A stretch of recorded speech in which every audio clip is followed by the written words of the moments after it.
আমি কিন্তু সমস্যা দেখি না। কেন দেখি না জানেন? প্রতিটা সমস্যার মধ্যেই সম্ভাবনা। কারণ কি, প্রতিটা সমস্যা বিক্রি হয়, কোটি কোটি টাকাতে সমস্যা বিক্রি হয়। কিভাবে শিক্ষিত বেকারের সংখ্যা কমাতে পারি? এই যে টেলিগ্রাম, ওর সিইও একটা কথা বলছে যে আমি যখন স্টাফ নিয়োগ দিই, best of the best, best of the best, best of the best, best of the best, best of the best. সে যে এতবার বেস্ট অফ দ্য বেস্ট বলছে এটা আমি গুণে শেষ করতে পারিনি। তারা প্রথমে ইঞ্জিনিয়ার হায়ার করছে, তাদের থেকে আবার পরীক্ষা নিছে, আবার পরীক্ষা নিছে, নিতে নিতে নিতে নিতে মাত্র 3 জন না 4 জনে তারা হচ্ছে $1 বিলিয়ন কোম্পানি করে ফেলছে।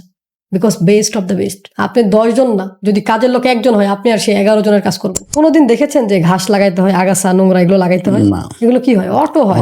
সফল হওয়ার জন্য কাজ করতে হয়, লেগে থাকতে হয়, লার্নিং নিতে হয়, শিখতে হয়। কিন্তু ব্যর্থ হওয়ার জন্য কিচ্ছু করার দরকার নেই, হাতে হাত রেখে বসে থাকেন, ফেসবুকে সারাদিন স্ক্রল করেন, আমি গ্যারান্টি দিচ্ছি আপনি ব্যর্থ হবেন।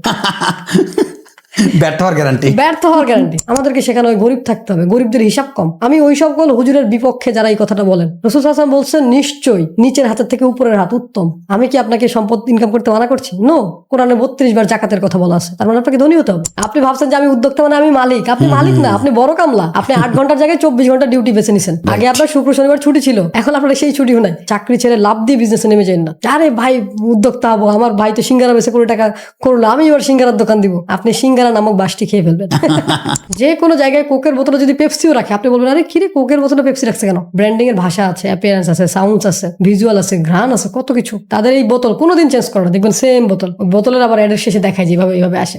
এটা আপনার মাথার মধ্যে জায়গা করে নিচ্ছে। এরকম বোতল দেখলে আপনার মনে হবে এটা কোকা-কোলা। আপনি যদি কাস্টমারের হৃদয়ে জায়গা করতে না পারেন, সে আপনাকে টাকা দিবে না। কাস্টমারের মানিব্যাগ থেকে টাকা বের করার আগে তার হৃদয়ে আপনার জন্য দরদ পয়দা করেন, সে টাকা দিতে 1 মিনিট লেট করবে না। মার্কেট যদি কোনো সাবান, কোনো বাংলাদেশি সাবান ডোমিনেট করে, সেটা অ্যারোমেটিক করেছিল।